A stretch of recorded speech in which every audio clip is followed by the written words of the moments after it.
नमस्कार, मैं हूं आपके साथ अभिषेक। आप देख रहे हैं छत्तीसगढ़ बात हमारे साथ। आज बात होगी छत्तीसगढ़ में प्रवर्तन निदेशालय के थर्ड डिग्री टॉर्चर वाले आरोप और उस पर उपजे विवाद को लेकर। छत्तीसगढ़ में कांग्रेस नेता और व्यापारी हेमंत चंद्राकर ने आरोप लगाया है कि छत्तीसगढ़ में कृषि उपकरण सप्लाई केस की पूछताछ के दौरान प्रवर्तन निदेशालय के अधिकारियों ने उनके साथ मारपीट की और उनके परिवार को भी टॉर्चर किया। चंद्राकर ने हाईकोर्ट में याचिका दायर करके ये भी आरोप लगाया कि मारपीट के दौरान उन पर भूपेश बघेल समेत अन्य लोगों का नाम लेने के लिए दबाव बनाया गया। चंद्राकर के इस आरोप के बाद छत्तीसगढ़ में सियासत शुरू हो चुकी है। भूपेश बघेल ने सोशल मीडिया पर एक लंबा सा पोस्ट डालकर आरोप लगाया है कि प्रवर्तन निदेशालय सरकार के संरक्षण में गुंडागर्दी कर रहा है और व्यापारियों को झूठा फंसाया जा रहा है। भूपेश बघेल ने यह भी कहा कि पुलिस ना तो मामला दर्ज कर रही है और ना ही मेडिकल करवा रही है। बघेल ये नहीं रुके, उन्होंने ये भी चेतावनी दी कि कमल छाप बिल्ला लगाकर काम करने वाले छत्तीसगढ़ के पुलिस अधिकारी ये समझ लें कि कानून के अनुसार काम ना करने वालों को याद रखा जाएगा। वही बघेल के आरोपों पर पलटवार करते हुए मंत्री अजय चंद्राकर ने कहा कि सरकारी एजेंसियों पर टिप्पणी करना भूपेश बघेल का पैशन हो गया है, उनके पास अब कोई मुद्दा नहीं। चंद्राकर ने यह भी कहा कि राहुल गांधी को पाक साफ रखने के लिए किसी न किसी को तो जिम्मेदार बताना पड़ेगा, इसलिए कांग्रेस एजेंसियों को ही जिम्मेदार बता रही है। अब आपको बता दें कि छत्तीसगढ़ में प्रवर्तन निदेशालय यानी ईडी के छापों का दौर जारी है। क्या आने वाले दिनों में छत्तीसगढ़ में कोई बड़ी गिरफ्तारी होगी भी, और क्या इस तरह की कार्रवाई राजनीतिक दुश्मनी निकालने के लिए की जा रही है? इस पर सवालों के जवाब लेंगे। उससे पहले बयानों पर एक नजर। जितनी जानकारी प्राप्त हुई है उसमें हेमंत चंद्राकर के साथ जिस प्रकार से भयावह मारपीट की गई थी ईडी के द्वारा, और यहाँ हम जब कोतवाली थाने में उसके चिकित्सकीय परीक्षण कराने के लिए हमने निवेदन किया तो वो भी यहाँ स्वीकार नहीं किया। तो हमने माननीय उच्च न्यायालय में इस बात को रखा तो माननीय उच्च न्यायालय ने स्पष्ट निर्देश जारी किया है कि जो अधिकारी उनके साथ वो कृत्य किए हैं उनके ऊपर एफआईआर की जाए, साथ में उसका मेडिकल परीक्षण कराया जाए। और दिल्ली से जो उनके उच्च अधिकारी हैं उन्होंने आकर के कोर्ट को आश्वस्त किया है कि अब किसी प्रकार के थर्ड डिग्री वगैरह का उपयोग नहीं किया जाएगा। उन्होंने पूर्णतः ऐसा आश्वस्त किया है। माननीय हाई कोर्ट ने जो कहा है उस पर तो मैं टिप्पणी करूंगा नहीं, न्यायालयीन मामले हैं। लेकिन भूपेश बघेल जी का किसी भी एजेंसी में कुछ कहना, किसी भी न्यायिक आयोग के न्यायिक संस्थाओं के बारे में कुछ कहना, ये उनका पैशन हो गया है।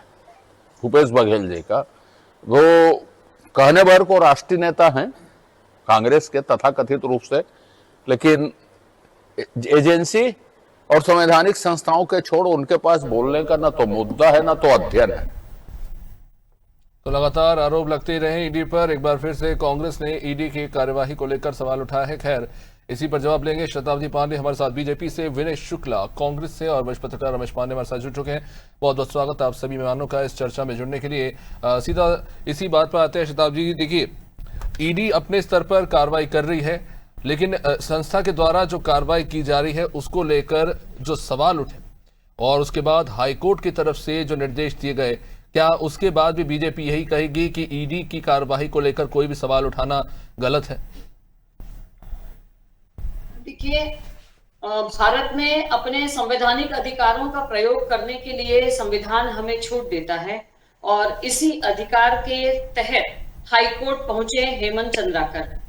हाईकोर्ट ने जो भी कुछ अपना आदेश दिया है, यह न्यायपालिका पर भारतीय जनता पार्टी पूर्ण विश्वास रखती है और हाईकोर्ट ने जो बात कही है वो एक कानूनी प्रक्रिया के तहत है। आप देखिए, ये कोई हार या जीत का आदेश नहीं है, एक प्रक्रिया है। उन्होंने मांग की कि हमारे साथ में इस प्रकार का दुर्व्यवहार हुआ, मारपीट हुई, और उसके लिए उन्होंने कहा कि आप सक्षम मजिस्ट्रेट के सामने अपना बयान दर्ज कराइए, साथ ही उनके मेडिकल जांच के भी आदेश दिए।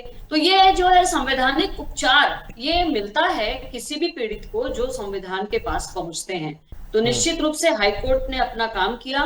भारतीय जनता पार्टी कहती है जो निर्दोष है उसे डरना नहीं चाहिए, डरने की क्या जरूरत है। लेकिन जनता का जिन्होंने पैसा लूटा है वो डरते हैं कहीं ना कहीं, क्योंकि उनके करीबियों का कहीं नाम ना आ जाए, कहीं उन पर कोई गाज ना गिरे, उनकी कहीं बात ना सामने आ जाए, डरते हैं, इसलिए इसको राजनीतिक रंग दे रहे हैं। ये एक मात्र कानूनी प्रक्रिया है और इसको कानूनी प्रक्रिया की तरह होने देना चाहिए। और जो भी हाई कोर्ट का इसमें आगे जो प्रक्रिया होगी उसका हमें स्वागत करना चाहिए। नहीं तो शताब्दी, और वो तो भारतीय जनता वैसे पार्टी भी किसी ईडी भी के प्रकार पास, का- ईडी एक सक्षम संस्था है अपने आप में, उनके पास कई सारे तरीके हैं गवाहों से बयान लेने की भी, उनके पास तमाम सुख सुविधाएं उपलब्ध है। अगर मारपीट के इस तरह गंभीर आरोप लग रहे हैं, और ये पहली बार नहीं है, इससे पहले दिल्ली शराब घोटाला मामले में भी इसी तरह के आरोप लगे भी थे, और ये बात कोर्ट में भी उठी थी कि सेलेक्टिवली गवाहों को चुना जा रहा है, उनके बयानों को भी सेलेक्टिवली चुना जा रहा है, और दबाव बनाया जा रहा है कि वो जो नाम ले उन्हीं नामों को दर्ज कर रहे हैं जिसमें ईडी अपना केस स्ट्रॉन्ग कर सके, बजाय ये पता लगाने की कि सच क्या है। कोर्ट में भी इस तरह की दलीलें तब सामने आई थी। इस मामले में जब अगर एक व्यापारी इस तरह की बातें कर रहा है, और इस तरह का एक वीडियो जो सामने आया जहां पर वो कह रहे हैं कि भयावह तरीके से मारपीट की गई, तो क्या एक बहुत ही खराब प्रेसिडेंट सेट नहीं करता?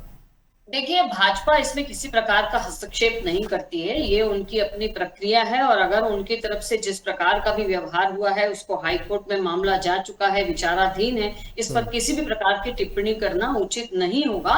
और मुझे ऐसा लगता है कि इसको राजनीतिक अमलीजामा नहीं पहनाना चाहिए, राजनीतिक रंग नहीं देना चाहिए, इसको जांच के दायरे में रहने देना चाहिए। ठीक है, विनय शुक्ला जी क्या कहेंगे? क्या जानबूझ के इस मामले को राजनीतिक बनाने की कोशिश की जा रही है कांग्रेस के द्वारा? क्या जो कार्रवाई है ईडी की, क्या ये उसका हिस्सा नहीं है? गवाह से सवाल लेना, देखिए कोर्ट की तरफ से निर्देश दिए गए हैं मेडिकल करवाने के, अब उसमें क्या निकलकर सामने आता है ये देखना जरूरी होगा। लेकिन इसके अलावा भी कई तरह के आरोप ईडी के खिलाफ लगे हैं, इससे पहले भी आप लोगों ने लगाए हैं, लेकिन वो गैर वाजिब साबित हुए। देखिए, सबसे पहले तो मैं बताना चाहता हूं कि ये बदले की राजनीति है। भारतीय जनता पार्टी हमेशा झूठ बोलने का काम हमेशा करती आई है। एक पीड़ित को, जो अपना व्यापार है, उसको बुलाकर मारना पीटना या हमारे नेताओं का नाम जबरदस्ती उगलवाने की कोशिश करना, अगर वो नहीं उगल रहे हैं तो उनको, उनके घर वाले को टारगेट में लेना, ये राजनीति सिर्फ और सिर्फ बीजेपी वाले ही करते हैं। आपने देखा होगा कि भारतीय जनता पार्टी के जितने भी नेता हैं, क्या वो दोषी नहीं है इस संसार में? केवल वही एक अच्छे इंसान है क्या? देखिए, हर समय ईडी जब भी कार्रवाई करती है तो विपक्ष के लोगों को टारगेट बनाती है।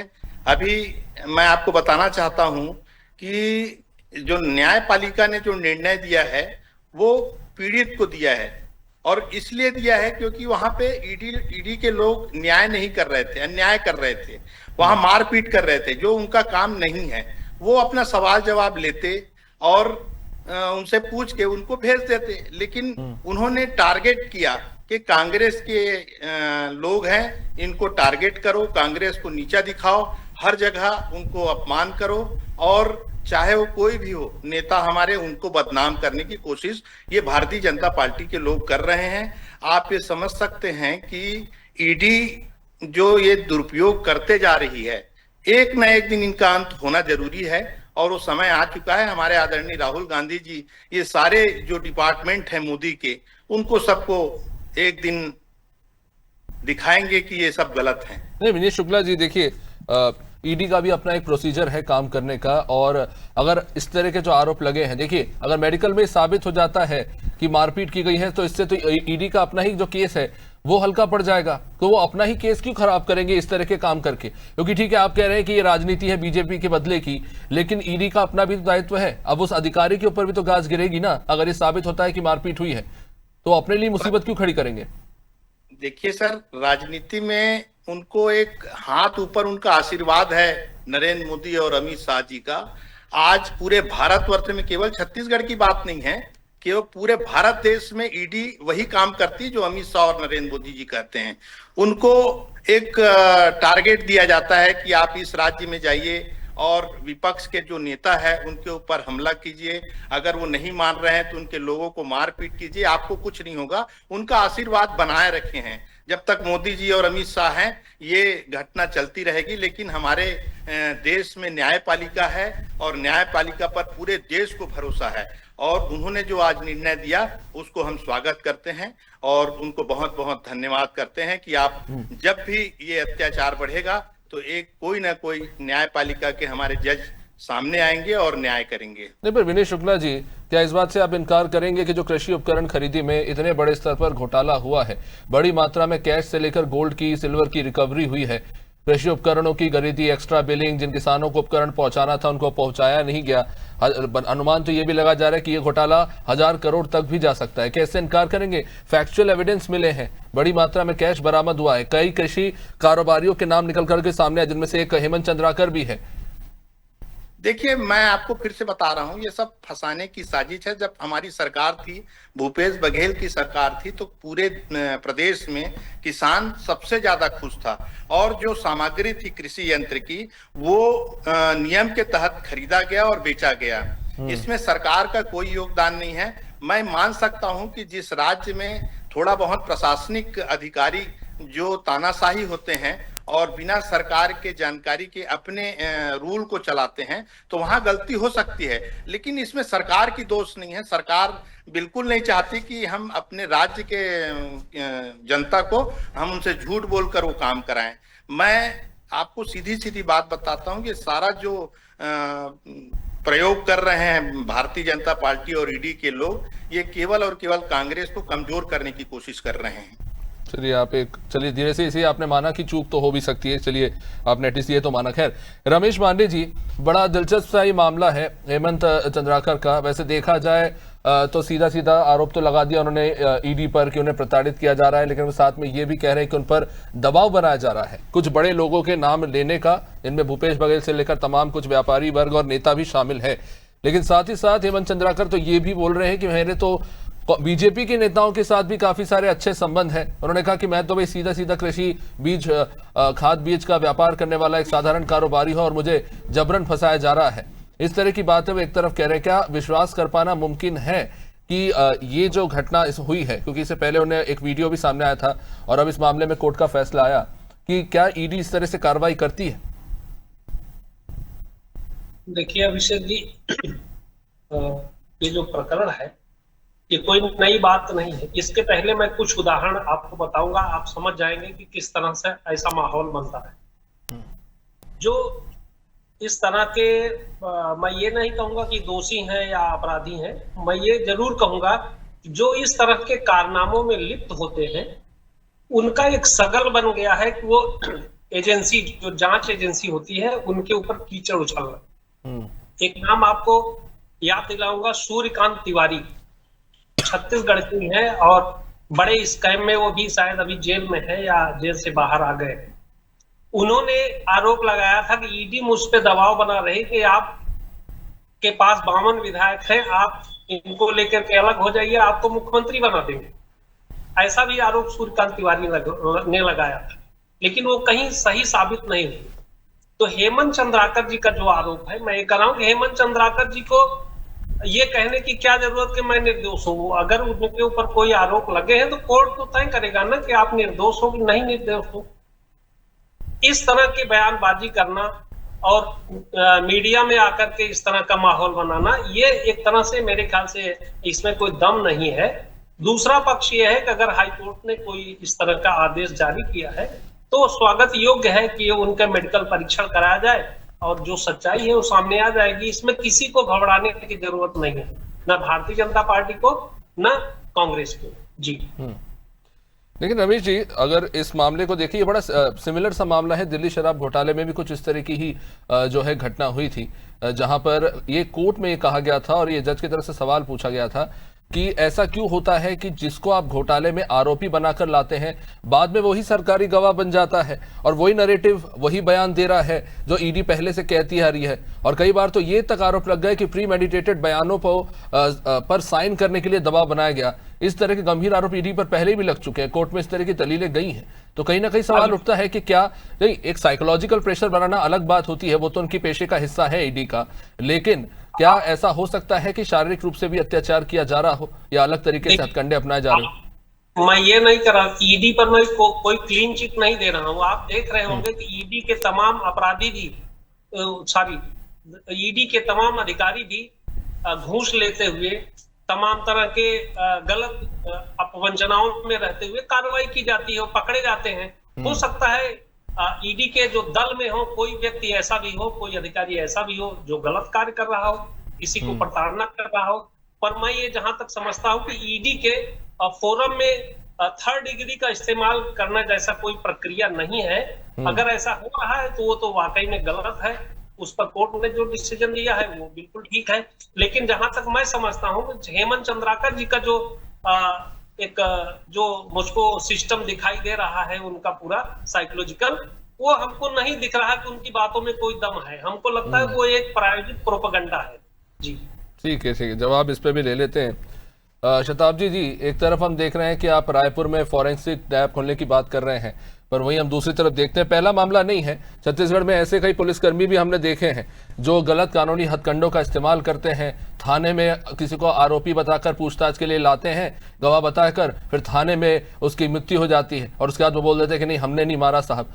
तो एक तरफ तो हम एक ऐसा छत्तीसगढ़ बनाने की बात कर रहे हैं जहां पर फॉरेंसिक लैब होगा, साइंटिफिक तरीके से जांच होगी, और दूसरी तरफ हम देखते हैं जहां पुलिसकर्मियों की ट्रेनिंग होती है और कहीं ना कहीं पर ऐसे भी पुलिसकर्मी होते हैं जो अपने अधिकारों का गलत इस्तेमाल कर रहे हैं। और हमें यह भी नहीं भूलना चाहिए कि ईडी के असीमित अधिकारों को लेकर इस वक्त सुप्रीम कोर्ट में केस अभी भी पेंडिंग है, उस पर फैसला आना भी बाकी है। जी देखिए, आपने जो भी कुछ टिप्पणी की उसको मैं सहमति नहीं व्यक्त करती हूँ। वो आपकी अपनी टिप्पणी है। मैं ये कहूंगी कि जब कांग्रेस के लोगों के पक्ष में न्यायपालिका कोई आदेश देती है तो उसका आभार व्यक्त करते हैं बकायदा ट्विटर में, ठीक है। और अगर जब इनको राहत नहीं मिलती है तो फिर ये कहते हैं कि न्यायपालिका स्वतंत्र नहीं है। राहत मिल गई तो कहते हैं सिस्टम से हमको न्याय मिल गया। बात क्या है इसको समझना चाहिए। कहीं ना कहीं इस मामले में भी कांग्रेस के बड़े नेता और उनके साथ के लोगों का संबंध नजर आ रहा है। इसको छिपाने के लिए इस प्रकार के दोहरे मापदंड अपनाते हुए ये बातें की जा रही है। मेरा ऐसा मानना है कि ईडी के पावर्स क्या हैं क्या नहीं है सुप्रीम कोर्ट तय करेगा। ये जो इनके साथ व्यवहार हुआ, ये फर्स्ट डिग्री है, सेकंड डिग्री है, थर्ड डिग्री है, कौन सा डिग्री है, ये भी न्यायालय तय करेगा। इनको मेडिकल के आदेश दे दिए गए हैं, ये पारदर्शिता है न्यायालय की। इनको कहा गया कि आप सक्षम अधिकारी के समक्ष अपने बयान दर्ज कराइए, किस अधिकारी ने किस तरह मारा, आपके साथ क्या क्या ज्यादतियां की। तो जब इस प्रकार की पारदर्शिता के साथ भाजपा शासन में न्यायपालिका में कार्यवाही हो रही है, कहीं किसी के ऊपर दबाव नहीं है, भाजपा का किसी के ऊपर दबाव नहीं है। ये बता दें हमारे कांग्रेस के प्रवक्ता, क्या कृषि यंत्रों में भ्रष्टाचार नहीं हुआ? क्या वास्तव में धोखाधड़ी नहीं हुई? जो कृषि यंत्र किसानों तक पहुंचने थे, क्या वो पहुंचे? कितने पहुंचे? कब पहुंचे? क्यों नहीं पहुंचे? इन सारे प्रश्नों का जवाब कांग्रेस को देना होगा। जनता को इंतजार है। ये कह रहे हैं कि अब सवेरा आएगा, आप इंतजार करिए। सवेरा जब आपके भ्रष्टाचार जितने भी हुए हैं ना, उस पर से जब पर्दा हटेगा तब हम मानेंगे कि सवेरा आएगा। क्योंकि आप निश्चित रूप से इतने भ्रष्टाचार आपने किए हैं कि इसके ऊपर से पर्दा हटाने के लिए ही ये पूरी प्रक्रिया चल रही है। और बयान लेने के लिए कभी कभी किसी प्रकार का अगर दबाव बनाना पड़ता है तो उसका इतना बड़ा ऐसा माहौल नहीं बनाना चाहिए। और यदि इनके साथ किसी प्रकार की कोई ज्यादती हुई है तो फिर न्यायालय ने तो आदेश दिया ही है मेडिकल जांच के, मेडिकल हो जाने दीजिए, विश्वास रखिए। अविश्वास क्यों कर रहे हैं? इतना अधीर क्यों हो रहे हैं? भूपेश बघेल जी इतना एग्रेसिव क्यों नजर आ रहे हैं इस मामले को लेकर? देखिए, आप भी कह रहे हैं ना, अगर घोटाला अगर कुछ हुआ है, गड़बड़ी हुई तो प्रशासनिक स्तर पर हुई है, तो अगर वहां पर भी अगर घोटाला हुआ है तो जिम्मेदारी आप ही की सरकार को लेना होगा ना। क्योंकि अगर आपके विभाग का कोई काम सफल होता है तो उसका क्रेडिट अगर आपकी सरकार ले रही है, तो अगर भ्रष्टाचार हुआ है तो उसकी भी जिम्मेदारी आपको लेनी पड़ेगी। देखिए, मैं आपको पहले भी बताया, फिर से बता रहा हूं कि ऐसे कुछ अधिकारी हैं, जैसे कि आदरणीय भूपेश बघेल जी ने कहा कि फूल छाप जो पुलिस अधिकारी हैं, आईएएस हैं और छोटे छोटे अधिकारी हैं जो हमेशा भारतीय जनता पार्टी के सपोर्ट में खड़े रहते हैं। क्योंकि केंद्र में उनकी सरकार है, राज्य में वो कोशिश करते हैं, जो एक चाटुकारिता होता है, तो चाटुकारिता वाले जो अधिकारी हैं जो हमेशा अपने नेताओं को खुश करने के लिए अपनी मनमर्जी से काम करते हैं। सरकार, जब हमारी सरकार थी 5 साल हमने बहुत बढ़िया सरकार चलाई भूपेश बघेल के नेतृत्व में। पूरे किसान जो 5 साल कभी कोई तकलीफ नहीं हुआ। लेकिन पिछले 2 साल से जब से भारतीय जनता पार्टी आई है, इन्होंने केवल आरोप लगाया, उसको सिद्ध नहीं किया है। क्योंकि आप ये भी समझते हैं कि जो पावर में रहते हैं, जिसकी सरकार है, वो जनता कोई भी हो, चाहे मैं हूं, चाहे हमारी दीदी बैठी हैं वो हो, चाहे पांडे जी हो, अगर उनको किसी से कुछ उगलवाना रहता है तो वो दबाव बनाते हैं। अगर आप उसमें भी नहीं टूटते तो वो अपने घर परिवार के, उनके संबंधित रिश्तेदार के ऊपर दबाव बनाते हैं, उनको प्रताड़ित करते हैं कि आप हमारे पक्ष में रहिए। आपने कहा दिल्ली में भी ऐसा केस हुआ है। मैं आपको बता दूं कि जितने भी ईडी के अधिकारी हैं वो, मुझे ऐसा लगता है कि वो जो करे वो बहुत कम है। अपने हिसाब से वो काम करते हैं, जैसा नरेंद्र मोदी और अमित शाह जी बोल दें उस हिसाब से वो काम करते हैं। उनका आदेश सबसे पहले रहता है। और जो जनता है, जनता को कोई भी उठा ले, उनको बनाएंगे कि आप अपना कांग्रेस के बड़े नेताओं का नाम लीजिए, नहीं तो हम आपको मारेंगे, पीटेंगे, आपके घर वाले को। बहुत सारी बातें हैं जो कई चीजें बोलने के लिए भी अच्छा नहीं लगता, क्योंकि आप एक मंझे हुए पत्रकार हैं और आपके साथ बात करने में भी अच्छा लग रहा है कि आप एक निष्पक्ष बात कर रहे हैं। लेकिन विनय जी देखिए, यही तो बात है ना कि अगर आप ईडी को गलत साबित करें तो हमारे पास एक बड़े बड़े एग्जांपल्स भी है। सुकेश चंद्रशेखर जैसे एग्जांपल है, जो अव्वल दर्जे के ठक्कर बड़े बड़े सेलिब्रिटीज को उन्होंने निशाना बनाया। बाद में वो नौटंकी करने लगे कि नहीं, हमने तो केजरीवाल को भी 200 करोड़ रुपए दिए, जो बात गलत साबित हुई, पर वो शायद इसलिए दे रहे थे कि अपनी गर्दन बचा सके। तो हम क्यों ना माने कि हेमंत चंद्राकर भी कहीं ना कहीं अपने आप को बचाने के लिए ड्रामा कर रहे हैं, कहीं ना कहीं इस मामले को राजनीतिक रूप देने की कोशिश कर रहे हैं ताकि उनको लाभ मिल सके। देखो, दुख का जो आंसू होता है आंखों से जो छलकता है, अगर वो रोते हुए कुछ बोल रहे हैं तो आप ये मान के चलिए कि कहीं ना कहीं वो परेशान हैं, उनको मारा गया, पीटा गया। देखिए, आप बहुत अच्छी बात की है, हमारे पांडे जी ने बताया कि ईडी का काम नहीं है मारपीट करना, तो फर्स्ट डिग्री, थर्ड डिग्री उसका काम नहीं, उनका पूछना काम है, वो सबूत इकट्ठा करे। पिछले 2 साल से आप किसी भी केस में एक सबूत इकट्ठा नहीं कर पाए। आपने भूपेश बघेल को पकड़ने के लिए उनके बेटे को उसके ऊपर चार्जशीट लगा दिए कि उन्होंने करोड़ों की घोटाला किया, जबकि भूपेश बघेल का बेटा कोई राजनीतिक न पद में है ना वो राजनीतिक करते हैं, क्योंकि एक मुख्यमंत्री के बेटे होने के कारण उनको बदनाम करके आज उनको अंदर कर दिए हैं। नहीं विनय जी, एक दिन पहले ही तो अनवर डेवर और टुटेजा के खिलाफ शराब घोटाले में पूरक चार्जशीट पेश हुई है कोर्ट में फाइनली। मुझे पता है 16,000 पन्नों का चार्जशीट वो दाखिल किए हैं, लेकिन उन पन्नों में केवल आरोप लगाए, सिद्ध नहीं किए हैं। देखिए, ईडी का पावर है, मैं आपको फिर से बोल रहा हूं, उनका पावर है किसी के ऊपर भी इल्जाम लगा के उनके ऊपर एक चार्जशीट लगाना और कोर्ट में उनको दाखिल कर देना। लेकिन प्रूफ आज 2 साल हो गए हैं, अभी तक प्रूफ नहीं कर पा रहे हैं। और आप ये चीज समझ लीजिए कि टारगेट केवल कांग्रेस के लोग हैं क्या, और अन्य लोग, भाजपा के कोई व्यक्ति, जैसे अजय चंद्राकर जी बोल रहे हैं कि भूपेश बघेल के को कुछ काम नहीं है, वो कथाकथित नेता है। मैं अजय चंद्राकर जी को भी बोलना चाहता हूं कि उनका जो फ्रस्ट्रेशन है वो दूसरे नेताओं के सामने ना निकालें। देखिए, भूपेश बघेल मंत्री नहीं बनने का फ्रस्ट्रेशन जो कांग्रेस लगातार कहती रही। खैर, चर्चा को यहीं पे विराम देना होगा, अब समय इजाजत नहीं देता। बहुत बहुत शुक्रिया आप सभी मेहमानों का इस चर्चा में जुड़ने के लिए। खैर, इस मामले को लेकर मेडिकल परीक्षण तो होगा ही और दूध का दूध पानी का पानी हो जाएगा कि कौन सच बोल रहा है, कौन झूठ बोल रहा है, कौन ड्रामा कर रहा है और कौन राजनीति कर रहा है। देखते रहिए अनंत टीवी। नमस्कार।